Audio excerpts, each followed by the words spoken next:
여러분은 누군가에게 선물을 받은 후에 이것이 어디에 쓰는 물건이고 이러신 적이 있으시죠? 분명히 있을 거예요. 그죠? 이게 도대체 당시 어디다 쓰는 거지? 고민할 적이 한 번쯤 있으실 건데요.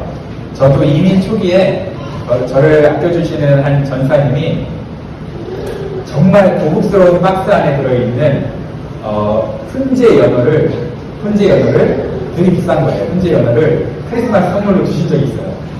딱 받자마자 요리법도 모르고 가격도 모르고 도대체 이 방식 어떻게 해야 되는지 몰라가지고 그걸 냉장고에다 그대로 넣어놨다가 크리스마스 그 디너 초대를 받았거든요. 어떤 분에게 그대로 꺼내서 그걸 선물한 적이 있어요. 되게 좋아하시더라고요. 그걸 받으면서 엄청 좋아하시는 거예요. 왜냐하면 제가 요리법도 모르고 가격도 몰라서 그냥 처박아놨던 그거를 이분은 아는 거죠. 얼마짜리인지 얼마나 비싼 건지. 그래서 나중에 저도 보니까요, 그게 정말 꽤 비싼 녀석이더라고요. 엄청 비싼 거였어요. 막 지금 기억이 잘 안 나는데 50불이 넘었던 것 같아요. 그거를 줘도 못 먹는 거지. 줘도 어떻게 하는지 못 먹는 거죠. 여러분, 하나님께서도 이처럼 저와 여러분에게 선물을 주셨는데 그 가치하고 쓰임새를 잘 몰라가지고 우리가 낭비할 수 있어요. 그런 것들이 있을 수 있어요. 오늘 사도 바울 선생님이 에베소서 1장부터 3장까지는 은혜의 가치, 교리적으로 은혜의 가치를 설명해 주고 있어요. 그리고 갑자기 4장부터 6장까지는 그 은혜의 사용법, 어떻게 은혜를 사용하는지 그 실천 방법을 알려주고 있어요. 소개하고 있어요. 여러분, 에베소서 4장은 내용이 굉장히 어렵습니다. 심오합니다. 그래서 제가 다른 목사님들을 봤더니 보통 많으면 20번 정도 설교해요. 에베소서 4장 자체가 지고 20번이나 설교를 해요. 그리고 작은 분이 그래도 작게 잘라서 하시는 분도 적어도 4번을 하더라고요. 그래서 저는 이거를 2번 잘랐어요. 그러니까 내용이 많은데 이걸 압축했으니까 여러분들이 기도하는 마음으로 중보기도 하면서 여러분 오늘 말씀 같이 들으셔야 됩니다. 그 전반부만 오늘은 다룰 거고요. 전반부에 보시면은요, 부르심에 합당한 대로 생활하라라고 얘기해주세요. 부르심을 받은 일에 합당하게 행하라라고 얘기하고 있고요. 그럴 때 부르심을 받은 대로 합당하게 행하기 위해서 필요한 7가지가 있어요. 7가지 인격, 7가지 성품. 그 성품이 뭐냐면 여기 나와 있는 거죠. 2절대로 쭉 나와 있어요. 7가지 성품이 나와 있고요. 그 7가지 성품으로 어떻게 해야 되냐면 평안의 매너절로 성령이 하나 되신 것을 힘써 지켜야 돼요. 힘써 지켜야 될 이유가 또 나와 있어요. 그 이유가 뭐냐면 몸이 하나고 성령이 한 분이시고 축에서 7가지 하나됨에 대해서 알려주고 있어요. 그러니까 7을 굉장히 좋아해요. 지금 사도바울 그죠? 7을 좋아해서 7 이렇게 하고 있고요. 그러면서 이제 그 7가지 중에 가장 중요한 분이 누구냐면 예수님이에요. 예수님이 어떤 분이냐, 올라가셨다가 내려로 가셨다가 올라가셨다, 이런 분이 이제 나와 있어요. 오르락내리락하면 여러분은 구약에서 누가 기억나요? 오르락내리락 기억 안 나죠? 야곱을 사다리, 야곱이 기도할 때 오르락내리락 했다 그랬잖아요. 천사들이. 왜 오르락내리락 했냐, 이거 가지고 또 1시간 넘게 설교할 수 있는데, 결론적으로 우리와 함께하기 때문에, 임마누엘로 함께하기 때문에 우리 함께 있다가 오르락내리락 했다는 거예요. 원래 천사들이 어떻게 해야 돼요? 내리락? 오르락 해야 되잖아요. 근데 선대에 보면 오르락내리락 했어요. 오늘 이것도 임마누엘 예수님을 오르락내리락으로 다시 설명하고 있는데, 이제 상기시켜주는 그런 본문이기도 한 것 같아요. 그런 쪽으로 또 1시간 넘게 설교하시는 분도 있어요. 네, 어쨌든 저희는 이제 그만.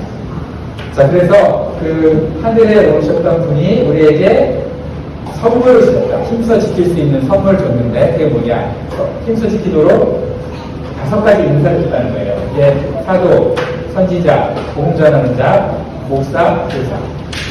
이걸 사도, 어퍼슬, 선지자는 카페, 복음 전하는 자는 이반절리스트라고 하고요. 목사는 셰퍼드, 교사는 티처. 그래서 이걸 에이티스트라고 해요. 에이티스트를 줬는데, 이 에이티스트가 하는 일이 뭐냐? 성도를 온전히 해서 그리스도의 몸을 세운다. 성도라고 그리스도의 몸을 세운다. 이게 이제 오늘 전체의 사도 바울이 하고 싶었던 얘기예요. 복잡하죠? 그냥 이걸 하나씩 살펴보도록 하겠습니다. 그럼 부르심의 소망에 대해서 이제 이렇게 얘기하고 있는데, 그래서 부르심, 그러면 이제 이게 부르심과 소명이라고 얘기하는 사람도 있고 사명이라고 얘기하는 사람도 있는데 약간의 차이가 있어요. 그렇죠? 우리 그냥 하나로 봐도 돼요. 소명을 받는 순간 사명을 받기 때문에 그리스도인들은 저 이거 나눌 필요가 없어요. 그래서 소명, 사명, 부르심의 사명이 뭐냐라는 건데 여러분 모든 것은 목적대로 창조됐겠죠. 여러분 이거를 왜 만들었겠어요? 그렇게 포인터라고 만들었겠죠? 마이크를 왜 만들었어요? 말하라고, 그죠? 기타는 연주하라고 만들었겠죠. 그러면 여러분 사람도 하나님이 창조했다면 목적이 있어서 창조됐겠죠. 당연한 거 아니겠어요? 하나님이 우리를 위한 목적이 뭐냐, 인생의 목적이 뭐냐, 그걸 분명히 성경을 통해서 알려주시거든요. 근데 우리는 내 인생의 목적이 뭐지? 하면서 정말 인생의 목적이 궁금하면 뭘 보면 돼요? 성경을 보면 돼요. 성경이 매뉴얼이니까 나와 있는데 근데 성경을 안 보고 뭘 보는 거예요? 뭘 봐요? 자꾸 딴 데서 그죠? 딴 데서 찾아야 헤매는 거예요. 부르심의 한 소마, 부르심의 목적이 뭐냐? 그게 지금 오늘 성경에서는요, 오늘 본문에서는 그게 저와 여러분들이 교회로 하나 되는 것이다 라고 얘기하고 있어요. 교회로 하나 되는 것이다. 그게 교회로 하나 되는 게 나를 향한 하나님의 사명, 소명이라고 여러분 잘 가슴에 안 와닿죠, 그죠? 그런데 오늘 성경은 그렇게 얘기하고 있어요. 그러면서 뭐라고 얘기하고 있냐면 그렇게 합당하게 살아야 된다는 거예요. 부르심에 합당하게. 교회로 부르심에 합당하게 사는 게 뭘까? 여러분 합당하게 산다는 거는 어울리게 산다는 거예요. 어울리게. 그래서 이걸 세 가지로 나누는 분이 있는데 과학을 좋아하시는 분은 인풋을 정확하게 넣었을 때 실험 결과가 아웃풋으로 동일하게 나오는 거. 마음에 와주세요. 실험을 했을 때 실험 결과가 내가 해도 그렇고 저 사람이 해도 그렇고 저 사람이 해도 동일한 결과가 나와야 된다는 거예요. 이게 과학적인 사고를 갖고 있는 사람이 얘기하고 있고요. 소학적인 사고를 갖고 있는 사람이 있어요. 표준 편차가 많지 않게 들어갔죠? 고등학교 때 공부한 거 같죠? 그죠? 똑같은 답이 나오는 거, 똑같은 그 숫자가 나오는 거. 근데 이제 이걸 디자인하시는 분들은 어떻게 되냐면 그 사람의 위치에 맞는 옷이 어울리는 옷을 입은 그런 거예요. 그 사람의 잘 어울리게 표현해주는. 그게 합당하다라고 이렇게 얘기하고 있어요. 합당하게 사는 거. 합당하게 생활하는데 필요한 거를 2절, 3절에서 7가지로 얘기한다고 말씀드렸잖아요. 그 7가지가 뭐예요? 보니까 겸손, 온유, 오래 참음, 인내라고 할 수 있겠죠? 사랑, 용납, 평안, 하나됨. 물론 이제 6가지를 보는 사람도 있는데 어쨌든 그 키워드 보면은 7가지 이렇게 볼 수 있어요. 그런데 겸손은 뭐냐면 겸손 여러분 알잖아요. 그죠? 겸손은 내가 다른 사람들을 비판하지 않고 손가락질을 하지 않고 지적질하지 않고 정말 높게 여겨주는 것, 그 사람의 가치를 인정해주는 것, 그게 겸손이고요. 온유는 여러분 온순이랑 달라요. 그죠? 온유는 뭐냐면 예전에 제가 한번 얘기했지만 미크라고 하는 건데 믹니스인데요. 이게 뭐냐면 야생마를 길들여서 힘센 야생마를 길들여서 적절한 순간에 그 힘을 사용하도록 하는 거예요. 그러니까 힘이 없어지는 게 아니에요. 힘은 있어요. 근데 내가 꼭 사용해야 될 순간에만 그 힘을 사용하는 것을 날뛰지 않고 정말 적절할 때 사용하는 것을 온유라고 해요. 그게 온유고요. 오래 참은 여러분 알죠? 인내라고 하는데 그냥 영어로 표현하는 게 더 정의가 쉬워요. long suffering, 그죠? long suffering이고요. 그리고 사랑은 여러분 많이 들어봤잖아요. 아가페, 그죠? 사랑은 아가페고 용납 조금 이제 우리가 좀 받아들이기 싫은 표현일 수 있는데 용납은 뭐냐면은 용서 플러스 수용이에요. 그러니까 원래 용서는 나만 선언하는 편하게 할 수 있잖아요. 근데 용납은 뭐냐면 용서한 다음에 관계를 회복시켜서 내가 받아들이는 거예요. 이게 용납이에요. 그러니까 교회 안에서는 용서만 선언하는 게 아니고 어떻게까지 하라는 거예요? 받아들여주는 것까지 최선을 다해서 해야 된다는 거예요. 평안은 여러분 알 거고 평안과 편안은 다르죠. 사람들은 자기가 편안한 거를 평안으로 착각을 해요. 편안한 거를 평안이라고 얘기하면 안 돼요. 평안이에요. 그리고 그 중에서도 가장 중요한 게 뭐냐면 하나됨. 원만이 되는 걸 힘써 지켜라 라고 지금 얘기하고 있는 여러분 하나 되는 게 얼마나 어려우면 하나 되는 거를 힘써 지켜라 라고 얘기하고 있어요. 당시 교회 안에는요 이방인하고 유대인이 같이 있었어요. 여러분 그냥 같이 있었나 보다 이렇게 생각하기 쉬운데 이제 극도하게 사람들이 모이는 거거든요. 둘이 하나 될 수가 없는 사람들이야. 엄청 싸우는 사람들이야. 그냥 오늘날 여당 야당 그죠? 진보 보수 서로 죽이려고 싸우잖아요. 그런 거랑 마찬가지예요. 그러니까는 그 사람들이 여기 같이 예배 시간에 앉아있으니 뭐 토론하기 시작하면 예배가 되겠다 안 되겠어요? 안 되죠. 근데 어떻게 하는 거예요? 그거를 힘써 지키라는 거예요. 종교와 과학 완전 싸우고 있잖아요. 요즘에 그죠? 너무 싸워요. 서로 손잡고 하나님의 영광을 드러내야 할 종교와 과학이 너무 싸우고 있고요. 이건 뭐 적극 따는 건 아니지만 신랑도 하시는 거고 남자와 여자 무지하게 싸워요. 그래서 연말에 엄청 많이 싸우더라고요. 싸우고요. 좀 재밌는 표현이 있는데 문과와 이과 문과와 이과가 엄청 싸우죠. 하나 되는 게 쉽지가 않아요. 그런데 성경은 그런 분들에게 뭐라고 얘기하고 있냐면 7가지 하나 되는 분들이 있는데 개념이거나 존재거나 이렇게 7가지 하나 되는 분이 있는 것처럼 너희도 하나 돼야 된다. 이게 뭐냐면 몸이 하나고요. 성령도 한 분이시죠. 그리고 부르심의 한 소망이죠. 소망도 하나. 그리고 여기 보니까 믿음도 하나, 세례도 하나. 무엇보다도 믿음과 세례를 하나로 하시는 분이 누구예요? 주님도 하나. 그리고 나서 이 모든 것을 만유를 통치하시는 하나님도 한 분이다라는 거예요. 그러니까 너희도 하나가 돼야 된다. 하나로 살아야 된다. 라고 얘기하는 게 오늘 성경의 논리예요. 잘 따라가고 계시죠? 얼굴 보니까 좀 따라가고 있는 것 같은데 여러분 요즘 그 하나됨을 얘기할 때 우리는 온 우주적인 교회 안에서 유니버설 처치로 하나야 라는 말이 있어요. 너무 매력적이에요. 맞는 얘기예요. 그런데 이게 사실 조금 조심해야 돼요. 맞는 얘기인데 조심해야 돼요. 왜냐하면 유니버설 처치를 생각하시는 분들은 뭘 지기 쉽냐면 자기가 나는 온 우주의 큰 하나의 광대한 교회, 하나님을 한 아버지를 모시는 교회야 라고 생각하면서 이걸 어떻게 쓰냐면요. 그러니까 나는 내 지역교회에 내가 나아가서 책임 있는 구성원으로 사는 거는 안 해도 돼. 이렇게 얘기해버리는 사람도 있어요. 그죠? 근데 이거는 정말 위험한 거죠. 근데 이런 논리가요, 최근에 있었던 게 아니에요. 몇백 년 전에도 있었어요. 재밌죠? 심지어 100년 전에도 존 스토트라는 분이 뭐라고 얘기했냐면 영국 교회가 우주적인 교회를 강조한 나머지 자유주의 신학의 문을 열어줬다. 이렇게 얘기하고 있어요. 자유주의 신학의 문을 열어줬고 거기에 휩쓸려서 교회가 텅 비어가기 시작했다. 그러면서 이제 이렇게 얘기하고 있어요. 그대로 원인을 읽어드릴게요. 하나됨이 역겨운 농담이 아니라 참되고 영광스러우려면 하나님이 역겨운 농담이 아니라 참되고 영광스러우려면 눈에 보이는 교회를 먼저 지켜야 한다. 이렇게 얘기하고 있어요. 눈에 보이는 교회를 먼저 지켜야 한다. 여러분, 만약에 이 본문이 눈에 보이지 않는 교회를 얘기하고 있는 거였다면, 그죠? 뭐, 목사님이 교회 지켜주겠지? 나는 안 나가도 돼. 뭐 이런 식으로. 그죠? 그런 거였다면, 여러분, 그래도 되는 교회였다면, 뭐를 힘써 지키라고 하겠어요. 그죠? 여러분, 우주적인 교회에 여러분 그런 컨셉을 받아냈다고 생각해봐. 근데 힘써 지킬 게 뭐가 있어? 그냥 내 마음대로 사는 거지. 그죠? 그런데 힘써 지키라고 했던 이유는 뭐냐면, 지금 여기서 말하는 교회의 컨셉은요, 로컬 처치를 말하고 있는 거였다는 거죠. 사도 바울이 우주적인 교회의 개념을 모르겠어요. 당연히 알죠. 그죠? 그럼에도 불구하고 왜 힘써 지키라고 했느냐? 로컬 처치를 힘써 지키라는 얘기예요. 우주적인 교회는 힘써 지킬 필요가 없어요. 여러분이 근데 걱정 안 해도 지켜져. 굳이 뭐, 그죠? 네, 로컬 처치를 여러분 힘써 지키라고 하는 거예요.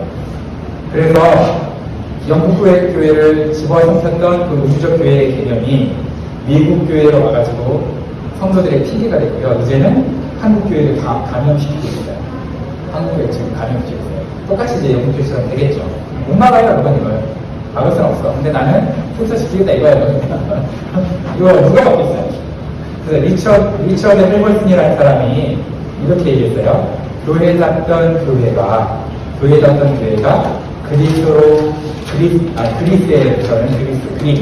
그리스에서는 철학이 되었고, 이게 로마로 넘어가서는 제도가 되었고, 유럽으로 건너가서는 문화가 되었고, 미국에서는 기업이 되었다. 이렇게 얘기하고 있어요. 제가 논문에 써먹었는데 정말 안타까운 얘기죠. 그렇죠?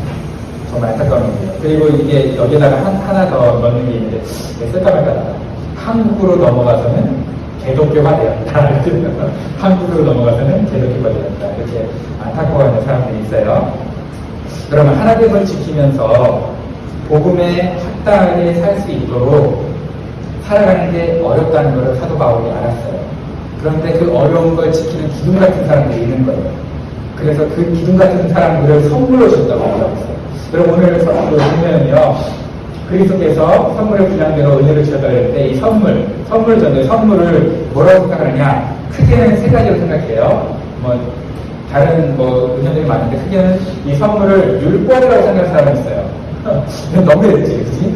율법이라고 생각하는 사람이 있고요. 두 번째는 뭐냐면 이 선물은 예수 그리스도 자신이다, 주님이다, 이렇게 생각하는 사람이 있고요.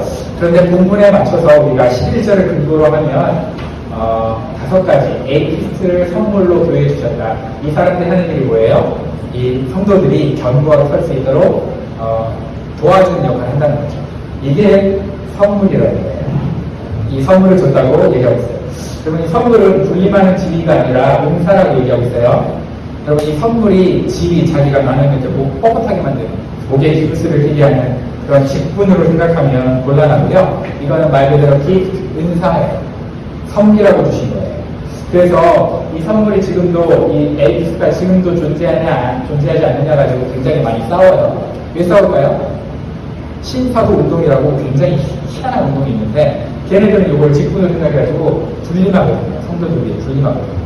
그런데 그거 말고 지금 스몰 처치, 마이크로 처치 운동을 하는 데가 있어요. 우리 가정교회도 그런 것 중에 하나인데 그런 사람들은 이 에이피스가 직분이 아니라 직위가 아니라 정말 섬기는 자리다, 위치다라고 말하고 있거든요. 그걸 이제 보통 이제 목사님이라고 부르는 건데, 물론 이제 이거를 다 설명해 드리면 너무 시간이 많이 가니까 이것도 1시간 내내 해야 돼요. 그냥 스킵하고 사도, 선지자, 공전하는 자, 목사, 교사 이렇게 있다. 어떤 사람은 목사와 교사가 하나다, 목사, 교사다라고 하는 사람도 있어요. 왜냐하면 다른 데는 정관사가 있는데 목사, 교사는 목사에만 정관사가 있어요. 그러니까 teacher and soldier 그런 거예요. 군인이면서 교사인 사람이잖아요. 마찬가지로 pastor and teacher 이렇게 돼 있으면 pastor, teacher로 돼 있으면 두 가지가 나눠져야 되는데 이게 그게 아니니까 하나의 직분이다. 그래서 4개다 이렇게 얘기하는 사람도 있어요. 그런데 바울의 글 쓰는 법을 보면 분리하는 게 맞는 것 같기는 해요. 나중에 제가 시간 되면 좀 더 알기 쉽게 알려드리도록 하겠습니다. 어쨌든 이 에이티스트가 하는 얘기 뭐냐면 12절이에요. 이 사람들이 뭐냐면 성도를 온전하게 하여, 이건 번역이 잘 됐어요. 이 온전한 성도가 봉사의 일을 하고 봉사의 일을 하는 온전한 성도와 이 사람들이 같이 그리스도의 몸을 세운다. 이렇게 번역이 돼야 돼요. 무슨 얘기인지 알겠죠? 그런데 옛날의 성경은 뭐라고 얘기했냐면 성도를 온전하게 하며를 해가지고요. 얘네들이 성도를 온전하게 하고 얘네들이 봉사하고 얘네들이 그리스도의 몸을 세우는구나. 성도는 온전하기만 되면 되는구나. 이렇게 착각을 하게 만들었다는 거예요. 아시겠죠? 그래서 이 번역을 잘 하는 게 에이피스가 성도를 온전하게 하여 성도가 봉사를 하고 온전한 성도가 봉사를 하고 온전한 성도와 함께 그리스도의 몸을 같이 세운다. 이렇게 번역하신 분이 아니티지 로빈슨이라는 분이에요. 제가 그게 아니에요. 이건 좀 이슈가 있기 때문에 제가 출처를 알려드려요. 제가 보통 출처 안 알려드리잖아요. 내 맘대로 그냥 설명하는데 오늘은 출처를 알려드립니다. 그리고 이분이 뭐라고 얘기하냐면 오늘날 교회가 버스 운전자와 안내양이 정말 고생하는 대로 가는데 목적지로 막 열심히 가면 나머지 성도들은 뒷짐에 시원한 에어컨 바람에 앉아서 버스 자리에 앉아가지고 오락하고 셀폰 키고 이런 것처럼 보인다는 거예요. 근데 그건 교회가 아니라는 거죠. 모두가 함께 쾌적한 환경을 만들어가는 그런 구조선, 죽어가는 사람들을 구조하는 구조선처럼 일사불란하게 움직여야 된다. 이게 교회다라고 얘기하고 있어요. 그래서 모든 성도가 사역자처럼 함께 사역하는 모습이 이런 모습이에요. 장성한 분량이 돼서 간사함에 빠지지 않고 사랑 안에서 서로 자라가고 그래서 교회를 사랑 안에서 세운다. 요게 이제 모든 성도가 해야 될 일인 거예요. 아시겠죠? 네, 모든 성도가 해야 될 그런 일로 여러분 보시면 돼요. 그런데 재밌는 건 뭐냐면 13절에 보면 장성한 분량이 나와 있고요. 거기에 대해서 굳이 어린아이를 얘기하지 않아도 되는데 어린아이를 이렇게 얘기하고 있어요. 그 얘기는 뭐냐면 교회를 볼 때 장성한 분량이 있는 사람도 보면서 너무 기분이 좋은데 어린아이 같은 사람들을 보면서 마음이 좀 아팠던 거죠. 사도 바울.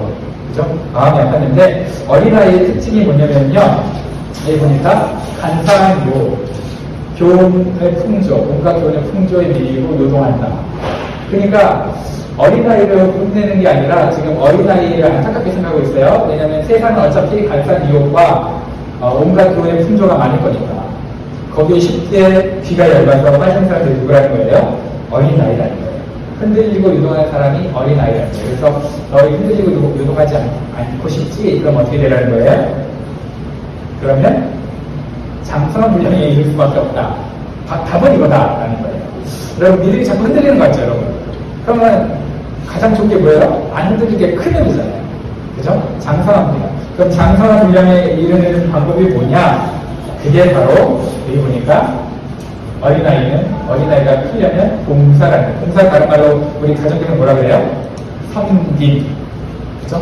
섬김. 우리가 섬김이 있으면 장성해진다는 거예요. 여러분 잘 들어야 돼요. 여러분 섬기면 구원받아요? 잘 섬기면? 아니에요. 은혜로 구원받아요. 믿음으로, 예수 그리스도를 믿음으로 구원받아요. 우리의 행위랑 전혀 상관없어요. 그죠? 근데 장성한 분량이 되기 위해서는 뭘 해야 된다고요? 여러분 섬김을 연습해야 돼요. 교회가 왜 망가졌느냐? 은혜만 관계에서 망가졌다는 거예요. 싸구려 복음이라는 거죠. 그래서 훈련을 잘 빠뜨려. 여러분 봉사하다 보면 믿음도 생기고 헌신하고 섬기다 보니 구원받아. 이렇게 얘기하면 이단이에요. 큰일 나요. 알겠죠? 그런 게 가면 안 돼. 구원은 여러분 은혜로 받는 거야.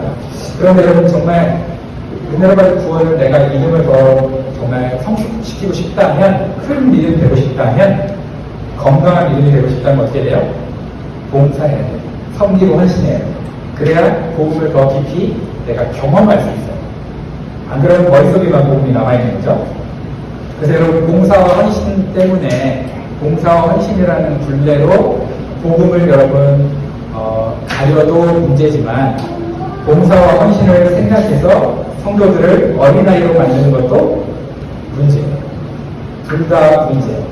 물론 첫 번째 전자의 문제가 더 심각하죠. 왜냐면 이거 구원은 아예 없어버리는 거니까. 근데 후자의 문제는 그것도 못지않게 심각해요. 왜냐면 헌신을 제거해서 어린아이가 돼버리면 어떻게 된다고. 온갖 속임수와 간사한 유혹, 교훈의 풍조에 밀려서 요동하다가, 그죠? 그렇게 사는 인생 되니까 너무 안타깝잖아요. 자기 인생의 매뉴얼에 성경이 그렇게 살라고 하지 않은데, 여기 잘못 살고 있는 거 같아요. 그래서 마치 여러분들이 어린아이가 되지 않기 위해서 가장 키워드가 뭐냐? 봉사의 일을 하는 것이다. 섬기는 것이다. 라는 거예요. 여러분, 키가 안 크는 자녀들 보면은 근심하시는 부모가 좀 있어요. 그죠? 알아서 커야 되는데 안 크잖아요. 알아서 커야 되는데 안 커서 막 모양이 먹이고 이런 분들이 가끔 예전에 제가 있었던 적이 있었거든요. 근데 그보다 더 큰 문제는 뭐냐면 소화비만. 키도 안 큰데다가 먹는 건 잘 먹는데 잠도 잘 자는데 살만 뒤로 찌는 거야. 이게 가장 큰 요즘 그 걱정 중에 하나라고 해요. 여러분 왜 소화비만이 생겨요? 너무 많이 먹으니까 그렇잖아요. 움직이진 않고. 마찬가지예요. 우리가 너무 지식만 채우고 섬기지 않잖아요. 그러면 우리가 영적 소화 비만이 되는 거예요. 그래서 우리가 장성한 분량에 이르려면 어떻게 돼요? 성도는 순종과 섬김, 봉사를 해야 된다는 거예요. 그래서 우리가 분명하게 해야 될 거예요. 섬김으로 여러분 구원받는 거 절대 아니에요. 그런데 섬김이 없으면 성장하지가 않아요. 여러분들이 양극단의 문제를 잘 이겨내면서 균형 잡아야 돼요. 하나는 율법주의, 하나는 반율법주의, 율법 폐기주의. 율법주의에 빠져서 구원을 잃어버리면 안 되고요. 율법 폐기주의에 빠져가지고 성도답지 못하게, 합당하지 못하게 살아가면 참 곤란하다, 어린아이가 된다라는 거예요.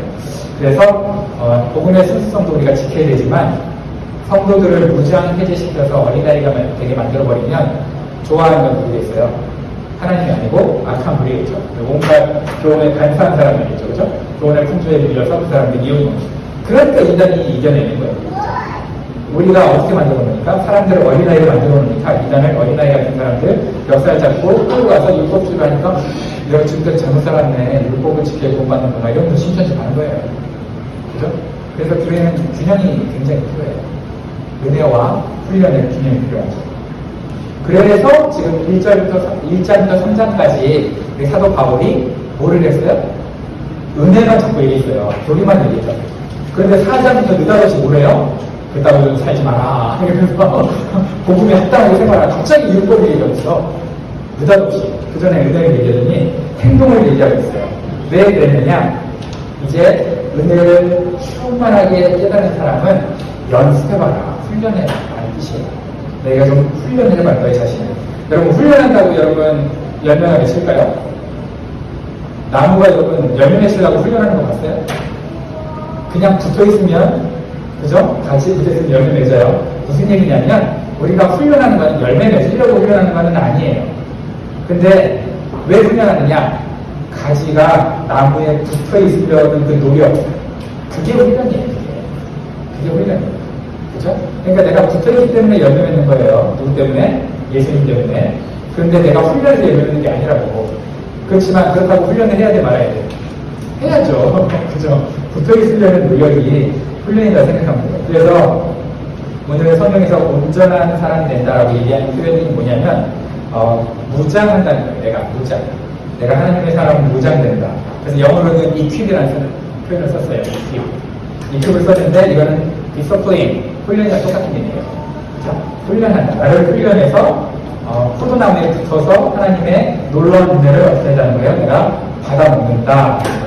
이 과정을 도와주는 사람이 누구예요? 에이스라는 거예요. 다섯 명. 그래서 목사님들이나 목자님들이 여러분들을 자꾸 들들 볶을 때는요, 여러분 너무 피곤하면 좀 쉬어도 되지만 볶을 때는 들들 볶는다, 뭐 좀 안타까운 말을 해준다, 그러면은 겁주는 게 아니고 여러분 정신 차려야 됩니다. 정신 차려야 된다는 거예요. 그래서 이 목자님들과 제가 이 역할을 하는 사람들이 여러분들을 준비시키려고 하는 거니까 그럼 거기서 사랑을 느껴야지. 아니 왜 저래? 이렇게 얘기하면 곤란하다. 여러분 준비시킨다, 거기서 훈련시킨다. 이게 의학 용어를 풀어보면 부러진 뼈를 바로 맞춰준다는 뜻이 있어요. 그러니까 누군가가 부러져 있는데 그냥 놔두면 돼요. 부러진 뼈 그대로 살도 아니에요. 고정되어 있거든요. 그죠? 그래서 부러진 뼈를 바로 맞추고 세운다는 말이에요. 자, 그렇다면 여러분, 저와 여러분들이 사람들한테 얘기할 때는 그 사람이 뼈가 부러졌을 때 맞추려면 그냥 구조적 맞춰버리면 아파요? 안 아파요? 아프죠. 그러니까 뭐하게 사는 거예요? 사랑 안에서. 그래서 사랑이 필요한 거예요. 그냥 얘기하면 지적이 될 수 있거든요. 그래서 사랑 안에서 얘기하는 게 굉장히 중요하다는 거예요. 자, 바울은 지금 이 얘기를 하는 바울은 감옥에 갇혀 있어요.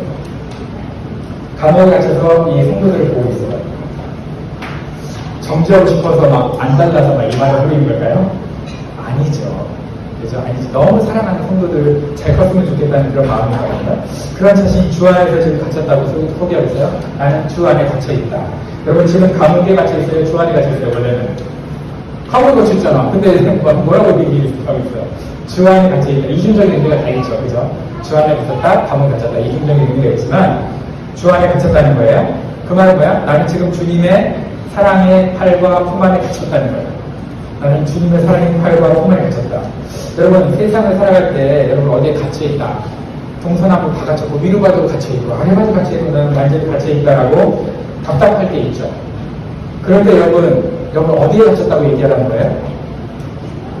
나는 환경에 갇혔다 얘기 아니고 나는 주 안에 갇혔다라고 환경을, 내 처지를 믿음으로 해석할 수 있는 눈이 있어요. 사도 바울 지금 그런 거예요. 다 갇혔는데 뒤지겠네 이렇게 해석한 게 아니에요. 내 인생 이렇게 그지 같아 이런 게 아니에요. 어떻게 했다는 거예요? 아싸, 내 주님의 품 안에 갇혔다. 이야, 대단하잖아요. 이런 사람이 구약에 하나 있었죠. 요셉을 했죠. 그죠? 형들의 미움을 받아서 내국에 팔려갔어요, 종으로. 그다음 노예로 살아요. 보디발한테 정말 성심성의껏 신의를 지켰는데 그 아내의 유혹을 거절한 결과 또 감옥에 갇혀요. 그죠? 그렇게 살았어요. 그런데 나중에 승리가 됐어. 형들이 왔어. 뭐라고 해요? 이 쌍놈 새끼들 이랬어요? 아니, 그렇게 아니세요. 뭐라고 해요? 걱정하지 마세요. 하나님이 나를 어떻게 했다는 거예요? 당신들보다 먼저 여기에 보냈다는 거예요. 왜? 지금 가뭄을 이겨내게 하려고 나를 먼저 파송했다는 거예요. 야, 이게 어떻게 얘기할 수 있어? 자기 인생을 어떻게 해석할 수 있어요? 부르심에 합당한 대로 해석할 수 있는 거죠. 그러니까 내가 지금 이 갇혀있는 거, 부르심에 합당한 대로 내가 살아갈 수 있는 그런 해석의 눈이 저 여러분들에게 있어야 된다. 여러분, 영생, 믿음, 하나님, 예수님, 성령님 이 모든 것들을 제외하고 저와 여러분에게 하나님이 주실 수 있는 가장 최고의 선물이 뭘까요? 돈? 난 돈 줬으면 좋겠어요, 저도. 근데 돈보다는 뭐냐면요, 사실 하나님 우리에게 주실 수 있는 가장 최고의 선물은 사랑입니다. 교회예요. 하나님은 교회를 통해서, 사람을 통해서 저와 여러분들을 성숙시키세요. 성장시키세요.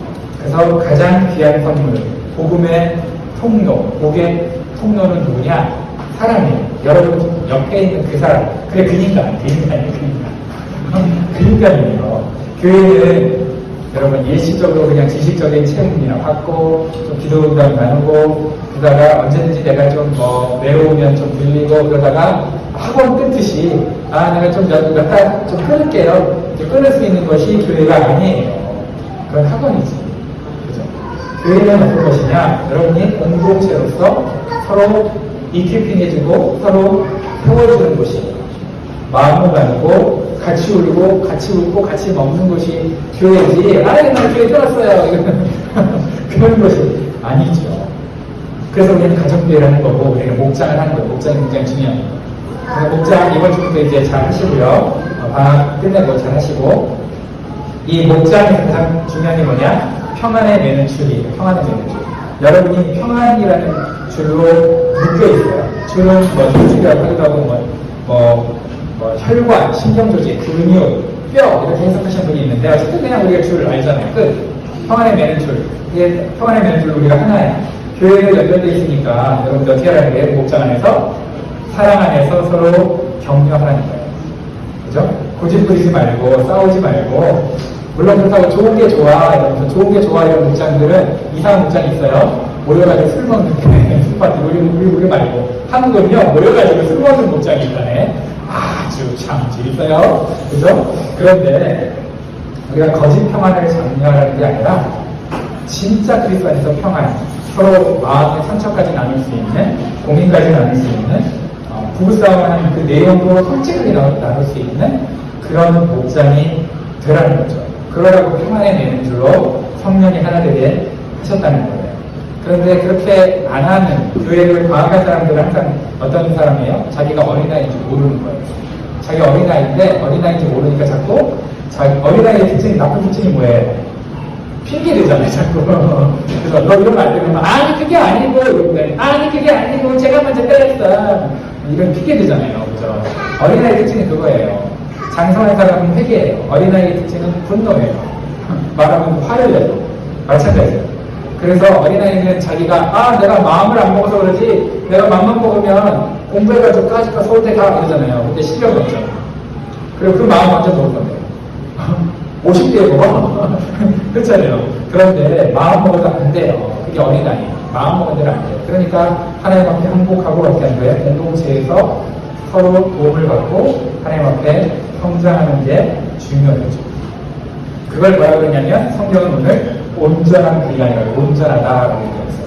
그래서 완전한 온전한 분량에까지 가는 거예요. 온전한 건 완전한 게 뭐랑 다르죠? 우리는 퍼펙트할 수는 없어요, 그죠? 우리는 퍼펙트할 수는 없는데 온전할 수 있어요. 온전은 뭐냐면 방향성이에요. 내가 지금 바닥을 치더라도 다시 눈을 들어 하나님을 보는 순간 그게 온전이야. 그러니까 항상 하나님을 보는 게 온전이거든요. 내가 어떤 위치에 있어서 높은 위치에 있어서 바닥을 바라보는 순간 온전이 없어져요. 그래서 온전한 방향성인데 내가 하나님을 바라볼 때 그게 온전한 것이다. 나의 생활, 삶의 환경과 상관없이 주님을 바라보는 게 온전한 것이다. 라고 얘기하고 있죠. 그래서 여러분들이 교회 목장 안에서 이제 에이피스와 함께, 목장님과 함께 같이 하나님을 보는 연습을 하는 거예요. 그 하나님 보는 연습을 하면 어떻게 돼요? 서로 연합되고, 결합되고, 서로 사랑 안에서 최고의 선물답게 최고 좋은 말을 해줘야 돼요. 그래서 오늘 15절에 보면요. 사랑 안에서 참된 것을 하여, 이것도 정말 이걸 가지고 한 시간 넘게 설교해요. 이게 세 가지로 번역이 되는데, 사랑 안에서 참된 것을 하여, doing, 네가 참된 행동을 하여 본을 보여서, 이렇게 얘기하는 사람도 있고요. 그게 아니라 참된 것을 말하여라고 하는 사람도 있어요. 무슨 얘기냐면, 교회 안에서 보다 보면요, 여러분 오늘날만 자기 이기 관리하는 게 아니에요. 옛날에도 자기 이기 관리를 했어요.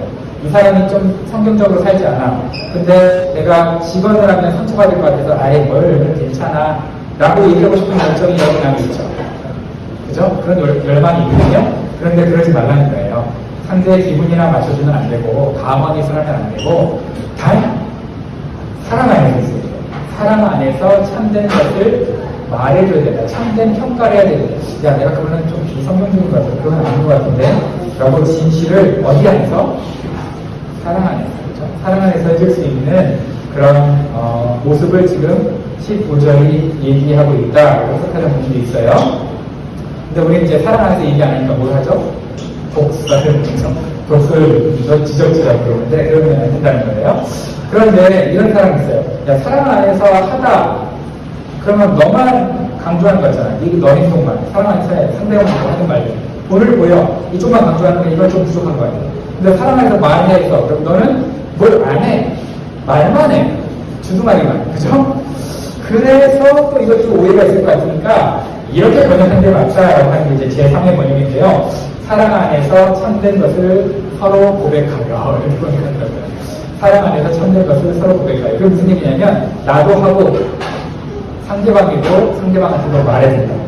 과연 근데 고백이라는 단어가 그런 의미가 있나? 나 이 생각을 하고 있어요. 근데 번역은 잘한 것 같아요.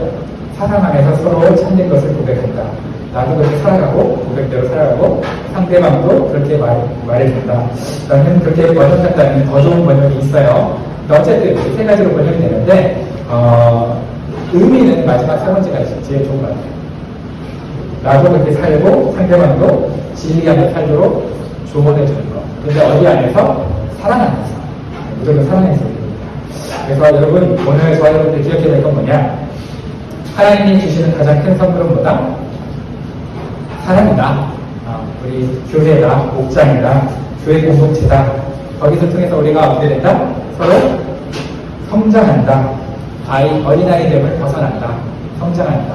라는 거죠.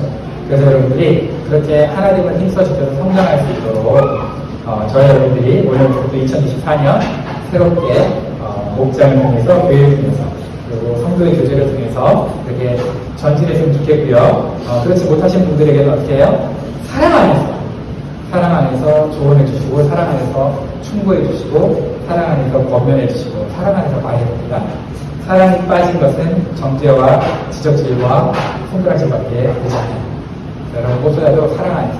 그럼 나는 사랑을 안 하니까 얘기 안 해야지. 그럼 그 사람은 안 되지 또. 그죠? 여러분이 사랑을 하라는 얘기지 말하지 말라는 얘기고. 그죠? 또 그렇게 가면 안 돼요. 사랑 안 하니까 나는 입 닥치고 있어야지. 아니에요. 사랑하라는 얘기예요. 지금. 그죠? 말해야 돼요. 여러분 그렇게 2024년 저와 여러분들 우리 건강한 예단교회 세우는 저와 여러분들 됐으면 좋겠습니다.